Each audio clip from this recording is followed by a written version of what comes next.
और उससे जुड़ी हुई जो विवादें हैं उसको निपटारा करने के लिए कई सतत कार्यक्रम चल रहे हैं। उस कार्यक्रम के तहत जो आम और खास लोगों की जो भूमि से जुड़ी समस्याएं हैं, जो उसमें संश्लिष्टता है,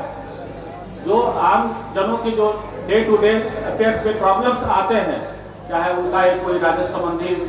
आपको लगान जमा करने में, दाखिल खारिज कराने में, परिमार्जन कराने में, विभिन्न प्रकार की अन्य समस्याओं को जमाबंदी के सृजन करने में, इन सभी समस्याओं को कैसे दूर किया जाए, इस पर सरकार लगातार कार्य कर रही है, कार्य योजना बना करके उसको इम्प्लीमेंट करा रही है। उसके तहत मैं बताना चाहूंगा कि सरकार सबसे पहले जो समस्याएं थी वो समस्याएं थी मानव संसाधन की कमी, मतलब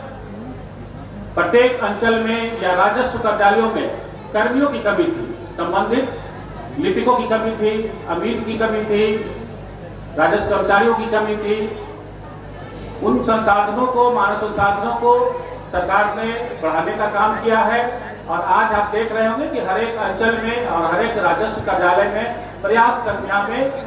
उन कर्मियों का, पदाधिकारियों का पदस्थापन और प्रतिनियुक्ति की गई है, जिससे आपको सहजता से, सुगमता से, निर्धारित समय सीमा के अंदर पारदर्शिता के साथ आपके कार्य को संपन्न किया जा सके। साथ ही साथ सरकार इस कार्य को भी करने के लिए दृढ़ संकल्पित है कि जो भूमि से जुड़े जो अभिलेख हैं, जो उससे संबंधित कागजात हैं, उन कागजातों को प्रॉपर नहीं रहने के कारण, संरक्षित नहीं रहने के कारण, क्षतिग्रस्त होने के कारण जो समस्याएं आम दिनों में जो रैयत को,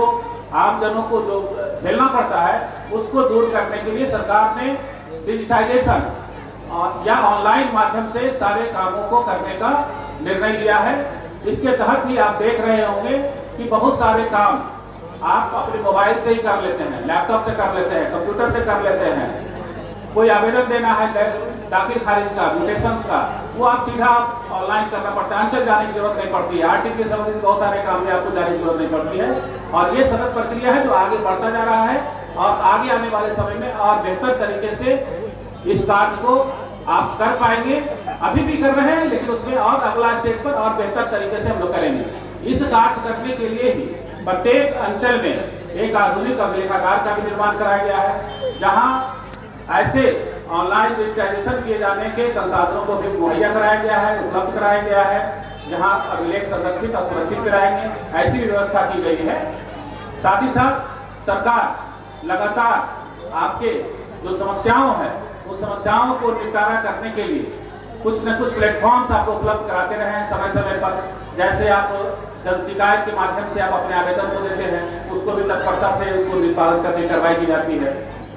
ऑनलाइन माध्यम से भी भू समाधान पोर्टल भी दिया गया है, जिससे अगर किसी को कोई भूमि से जुड़ी समस्याएं हैं तो अपने आवेदन को अपने मोबाइल से या लैपटॉप से आप अपलोड कर देंगे, तो वो जो समस्याएं हैं आपकी, वो समस्याएं संबंधित प्राधिकारी के पास चला जाता है और उसका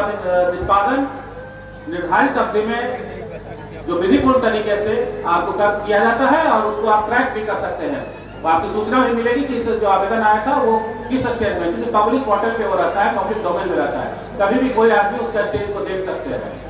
जैसे अभी आप कोई म्यूटेशन का आवेदन दिया, म्यूटेशन एक्सेप्ट हुआ, रिजेक्ट हुआ, किस स्थिति में है, किसके लॉगिन में है, सभी कुछ आप देख पाते हैं अपने मोबाइल पे। आरटीपीएस में कुछ आप फाइल करते हैं, कुछ सर्टिफिकेट बनाने के लिए, एलपीसी वगैरह के लिए, तो उसको भी आप स्टेटस को ट्रैक कर पाते हैं, आप जान पाते हैं कि अभी हमारा किस स्टेज पर है। तो ये सब सुविधाएं आपको सरकार के द्वारा उपलब्ध कराया जा रहा है और आगे भी अगले स्टेज में इसे बेहतर तरीके से उपलब्ध कराए जाने का सरकार के द्वारा कार्य योजना है। साथ ही साथ मैं यह भी बताना चाहूंगा कि सरकार के द्वारा भूमि से जुड़ी जो समस्याएं हैं, खास करके आपके जमाबंदी को लेकर करके, आपके भूमि पर कोई बिचौलिया या कोई अन्य अवैधानिक रूप से कोई खरीद बिक्री करते हैं, उसको रोकने के लिए आपके सभी जमाबंदी को आधार के साथ लिंक और सीड करने का अभियान चला रखी है। आपके अंचल में भी यह कार्य प्रारंभ हो चुका है। आप लोगों से भी अनुरोध होगा कि जब आधार का सीडिंग आप अपने जमाबंदी के साथ कर देंगे, आप अपनी भूमि के साथ कर देंगे, तो आपकी भूमि में किसी प्रकार का कोई गलत ढंग से छेड़छाड़ या किसी प्रकार का उसमें अलग ढंग से अगर तो बिक्री करने का प्रयास करे या गलत ढंग से जमाबंदी सीडिंग करने का प्रयास करे, तो वो फिर संभव नहीं हो पाएगा। आपसे ओटीपी लेने की प्रावधान किया जा रहा है। आपको मैसेज आएगा कि कोई आपकी जमीन के साथ या आपकी जमाबंदी के साथ आपकी भूमि के जो दस्तावेज है उस पर कोई छेड़छाड़ करने की कार्रवाई किसी के स्तर से हो रही है। तो आप इससे अलर्ट रहेंगे, आपको इन समस्याओं से निजात मिलने की संभावना आने वाले समयों में निश्चित रूप से होगा। साथ ही साथ मैं यह भी बताना चाहूंगा कि सरकार के द्वारा अभियान बसेरा 2 के तहत सभी स्वयं श्रेणी के भूमिहीन और वासहीन परिवारों को 3 डिसमिल से 5 डिसमिल भूमि मुहैया कराने के लिए सरकार दृढ़ संकल्पित है। सरकार का लक्ष्य है कि अगले आने वाले कुछ समयों में हम सभी वैसे स्वयं श्रेणी के भूमिहीन और वासहीन परिवारों को हम लोग उसको 3 डिसमिल से 5 डिसमिल भूमि उपलब्ध करा दें। और इसके लिए सर्वे भी कार्य चल रहा है, आगे दूसरी प्रक्रिया भी चल रही है, ये भी डिजिटाइज बोर्ड में चल रहा है, ताकि किसी प्रकार से किसी के ऊपर निर्भर न रहना पड़े। अगर कोई ऐसे समझते हैं कि हमारे आसपास के कोई परिवार छूटे हुए हैं, इस लाभ से अभी तक वंचित है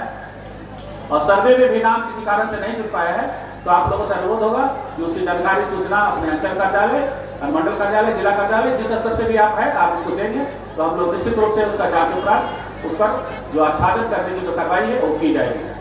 साथ ही साथ यह भी मैं बताना चाहूंगा कि जो भूमि विवाद से जो बहुत सारे इशूज रिलेटेड रहते हैं, भूमि से जुड़े जो विवाद उत्पन्न होते रहते हैं समय समय पर, वो आपसी परिजनों के बीच को लेकर के, आपस के पड़ोसियों को लेकर के बीच में, दो रैयतों के बीच को लेकर करके, तो इन सारी समस्याओं को निपटारा करने के लिए भी सरकार ने कई प्लेटफॉर्म उपलब्ध कराए हैं। उन प्लेटफॉर्मों का अगर उपयोग करेंगे, वो जो आपको फोरम दिए गए हैं जहां पर आप अपनी शिकायत को रख सकते हैं, अपनी समस्याओं को निपटारा कर सकते हैं, तो इनका अगर आप जानकारी रहेगी और उनका अगर उपयोग करेंगे तो निश्चित रूप से जो आपस में जो आपका झगड़ा झंझट या आपराधिक मुकदमे होते रहे हैं उनसे बचा जा सकता है।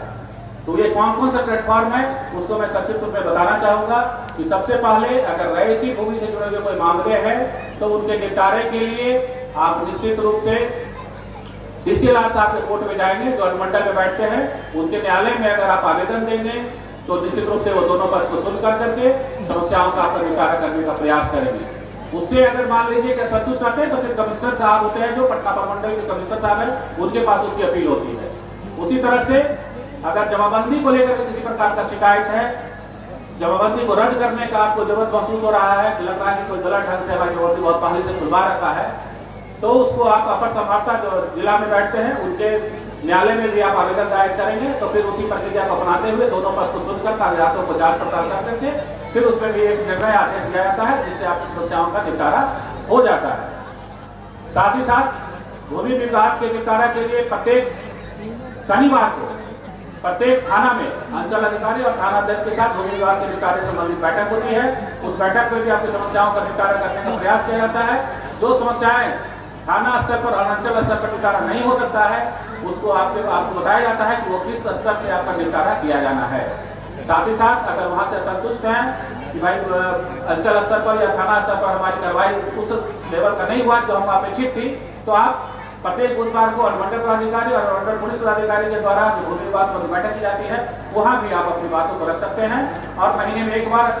जिला पदाधिकारी महोदय और पुलिस अधीक्षक महोदय के द्वारा भी भूमि विवाद संबंधी बैठक की जाती है, जहां भी आप अपनी बातों को रख करके अपनी समस्याओं को रखकर उनका निपटारा करा सकते हैं। मतलब बहुत सारे प्लेटफॉर्म आपके पास उपलब्ध है, इसलिए आवश्यक है कि इस निपटारा के लिए जो प्लेटफॉर्म उपलब्ध है उसका उपयोग करें और जो आपस में जो झंझट है उनसे बचे। अब चूंकि समय कम है और कार्यक्रम अपने अंतिम चरण और मुकाम पे है, तो मैं कार्यक्रम समाप्ति के पूर्व धन्यवाद ज्ञापित करना चाहता हूँ यहाँ के